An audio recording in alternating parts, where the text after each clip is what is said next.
The man who vanished in a flash of light 30 years ago just walked out of a cornfield, barefoot, terrified, and muttering one phrase over and over, "Time is starving, and it's already feeding on us."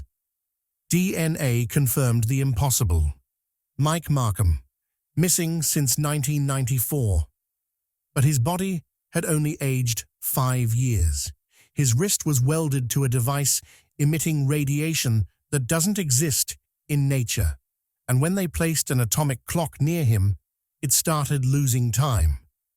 Within 72 hours of his return, 3 researchers quit. One was found in a stairwell, crying, refusing to explain what he'd seen in Mike's cell. Another filed a report that got immediately classified. Subject exhibits memories from timelines that never existed. The third researcher vanished entirely. Security footage shows her entering Mike's containment room at 2:47 a.m. She never came out. The room was empty when they checked 20 minutes later. Both doors were locked from the inside. Mike's first words to investigators: "I didn't travel through time. I punctured it, and something followed me back through the hole." This is the story of what came back with him, and why atomic clocks worldwide are now failing in synchronized patterns. In 1994, neighbors in Stanbury, Missouri, witnessed something impossible. Not just the flash of light that swallowed Mike Markham's garage, but the 7 seconds of silence that followed. Complete silence. No insects, no wind, no ambient sound, as if reality itself had been muted. One elderly woman, who lived 3 houses down, described it as thunder coming from inside the earth. Then came the flash. White light so bright it burned after images into everyone's vision, lighting up every window on the street, like a camera flash frozen in time. When neighbors finally gathered the courage to check his garage, Mike was gone.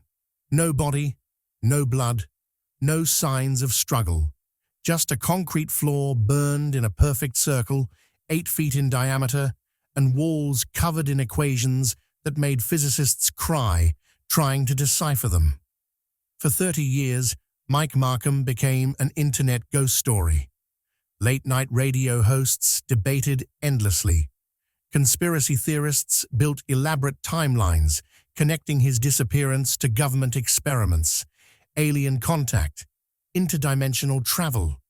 Scientists dismissed him entirely as either a hoax or a disturbed individual who had run away from his failed life.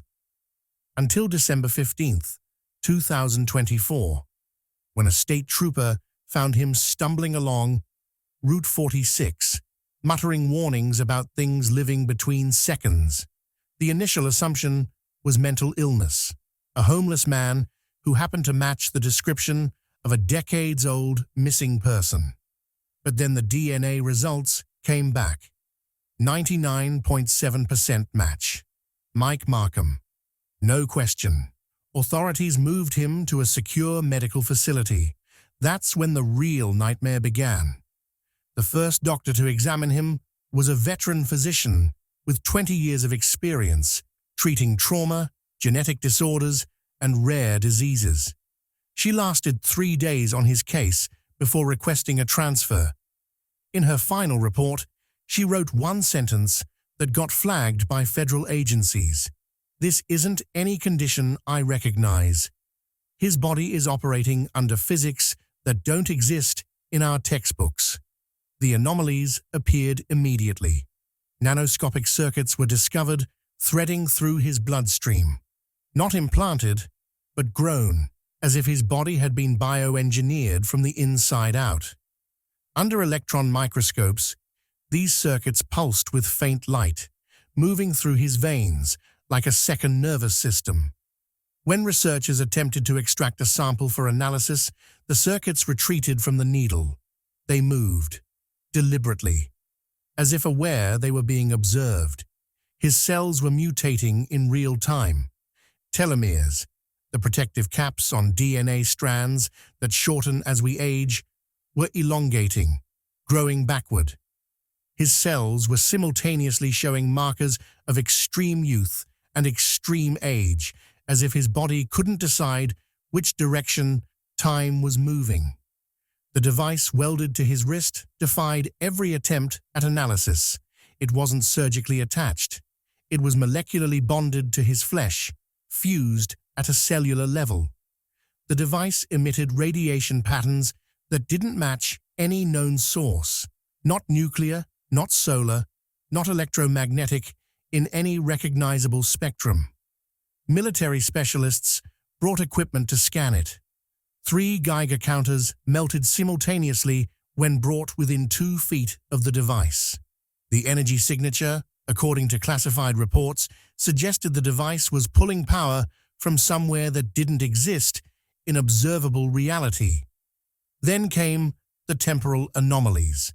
Atomic clocks placed in his cell began malfunctioning, not breaking, drifting, losing seconds, then minutes, as if time itself was bending around him. One clock recorded an hour passing in 37 minutes. Another froze entirely for 6 seconds before resuming as if nothing had happened. During the first private interrogation, Mike refused to sit. He paced constantly, eyes darting to corners of the room where nothing stood. When pressed about what he'd experienced, he grabbed the table and whispered, "I didn't go anywhere. Everywhere went past me." The lead investigator asked what he meant. Mike's response made the man leave the room and vomit in the hallway. "I saw them. The things that live between seconds.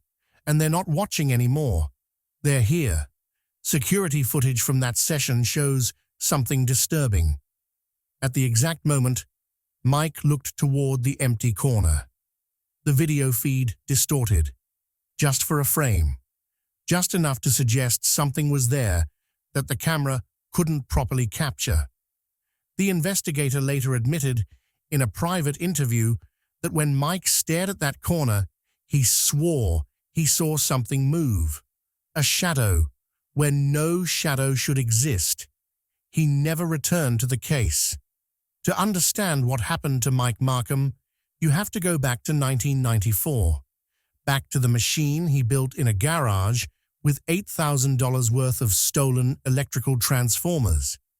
He called it a Jacob's Ladder variant, a device that generated arcs of electricity powerful enough to ionize air, wrapped in magnetic fields so intense they could bend light.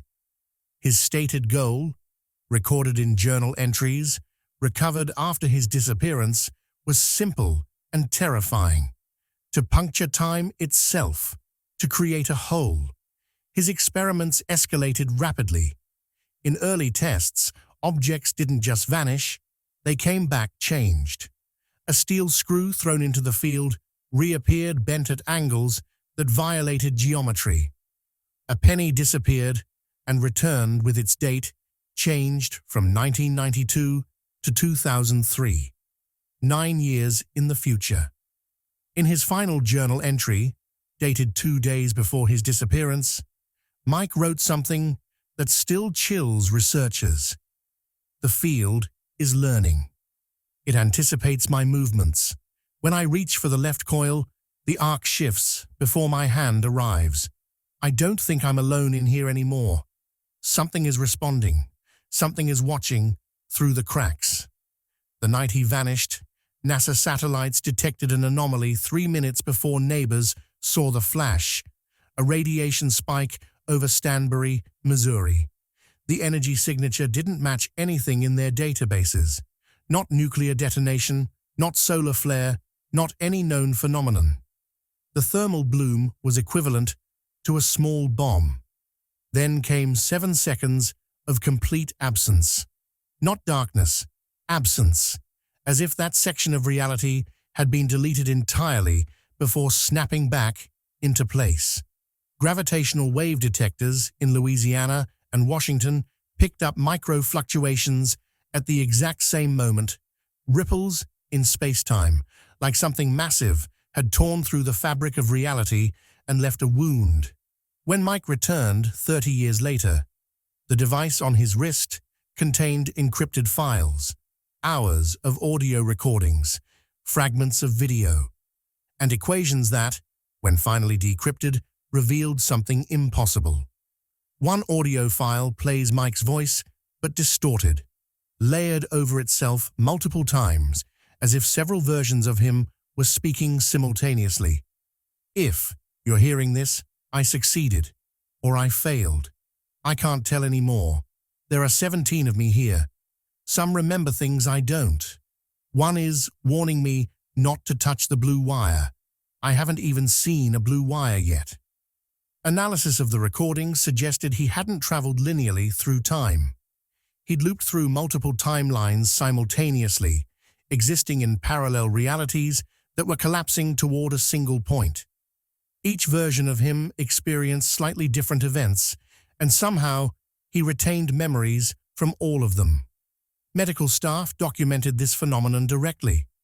Mike has contradictory memories that all feel equally real to him. He remembers his mother dying in 2003 from cancer. He also remembers her dying in 2011 from a car accident. And in another timeline, she's still alive, and he visited her last week. His brain is processing multiple histories as if they all happened. One researcher described it as trying to remember every path not taken, except he actually walked down all of them. But the most disturbing evidence came from analysis of the video files.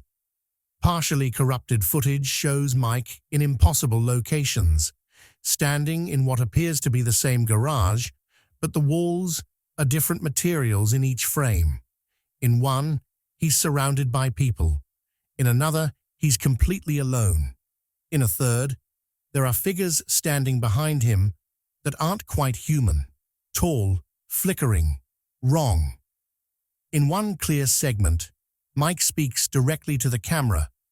They're not aliens, they're not gods, they're echoes.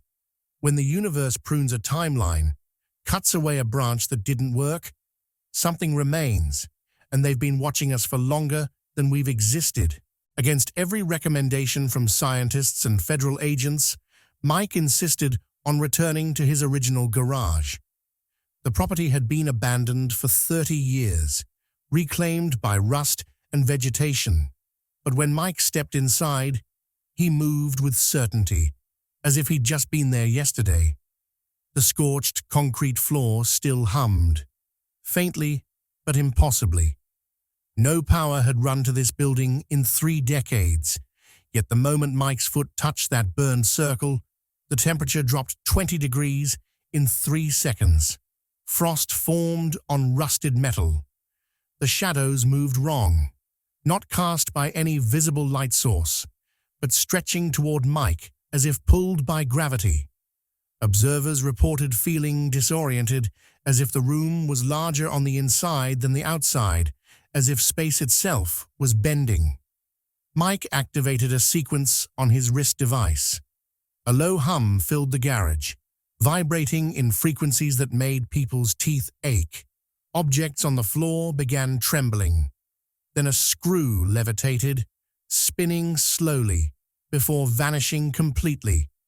3 seconds later, that screw reappeared embedded in the concrete wall, rotated 90 degrees as if space itself had twisted it into position while it traveled. Mike turned to the observers, eyes hollow, and whispered, "It remembers. The machine remembers everything. And they're here. They've always been here. We just couldn't see them until I opened the door." At that moment, witnesses reported seeing something in the corner of the garage. A figure. Humanoid but wrong. Too tall. Too thin. Flickering like a corrupted video file. Then it was gone. But the feeling remained. The sensation of being observed by something that existed outside normal perception. Mike's warnings became more specific and more disturbing. He described time fractures, ruptures forming across the globe, where the timeline had been damaged and poorly repaired. He claimed earthquakes were occurring with impossible synchronization. Storm systems were moving as if guided by intelligence, and objects were vanishing in one location and appearing in another, not transported but rewritten into existence. He produced evidence, satellite data showing energy signatures appearing simultaneously across the world. Missouri, Tokyo, Cairo, London, Sydney, all pulsing in perfect rhythm, all emitting the same radiation pattern as his original machine. Seismologists confirmed that certain earthquakes over the past 6 months had occurred with timing precise to the microsecond. Weather systems had formed and dissipated in patterns that violated atmospheric physics, and missing person reports had spiked globally, with disappearances occurring in clusters that matched the energy signatures exactly. Mike's explanation was simple and horrifying. The timeline is being pruned. Events, people, entire moments, cut away like weeds. And nobody remembers, because memory is part of the timeline too. Then the visual evidence started surfacing. Old photographs examined under digital forensics revealed anomalies, blurred figures where people should be, corrupted sections that suggested someone had been present but was partially erased. Video footage from the 1990s showed people flickering out of frame mid-sentence, leaving only distorted audio. One archivist discovered an old family photo from her 8th birthday. Her sister appeared as a translucent blur, barely visible, as if reality had forgotten to fully render her. But the archivist had clear memories of her sister being there. She remembered conversations, moments, details, yet every photo from that day showed her sister as a ghost. When she tried to find other photos of her sister, she discovered something worse. Official records showed she was an only child. Birth certificates, school records, family documents, all confirmed she'd never had a sister. But the memories remained, vivid, real, undeniable. Mike's response when shown this evidence: she was pruned, removed from the primary timeline. Your memories are leaking through from a branch that was cut. You're remembering something that officially never happened. Security footage from Mike's facility began showing inexplicable phenomena. Shadows moving against light sources, figures standing in hallways at 3 a.m., perfectly still for exactly 3 seconds before vanishing. Objects moving when no one was present. Audio recordings picked up sounds that shouldn't exist. Whispers in frequencies below normal human hearing. When audio engineers slowed the recordings down and raised the pitch, the whispers formed patterns, not random noise, language, but structured in ways no human language had ever evolved. A linguist specializing in ancient scripts and encrypted codes spent 2 weeks analyzing the patterns. Her conclusion: this is syntax, from something that thinks in dimensions we don't have words for. The closest translation I can provide is, the branch must be cut. The stem remembers, repeated in loops, over and over. Mike insisted these were the observers, entities that existed in the gaps between moments, remnants of pruned timelines that refused to fully disappear. He described feeling them watching during his time displacement, studying him like a specimen, calculating whether he was a threat or an opportunity. They don't intervene directly, Mike explained. They watch. They calculate. They enforce rules we don't understand. And when something threatens the stability of the primary timeline, they remove it, cleanly, permanently, as if it never existed. On February 3, 2025, at 11:47 p.m., every alarm in the facility triggered simultaneously. Equipment short-circuited, lights flickered, and the device on Mike's wrist pulsed with energy so intense It could be felt as pressure in the air. Mike stood in his cell, pointing at empty space, screaming, "They're here! They're cutting it now!" Security footage from that moment shows something impossible. For 3 seconds, reality distorted.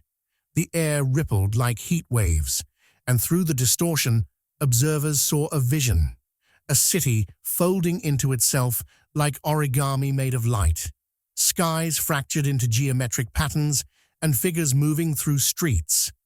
Not human, not anything recognizable, flickering, glitching, as if the universe itself was struggling to process their existence. Then the vision vanished.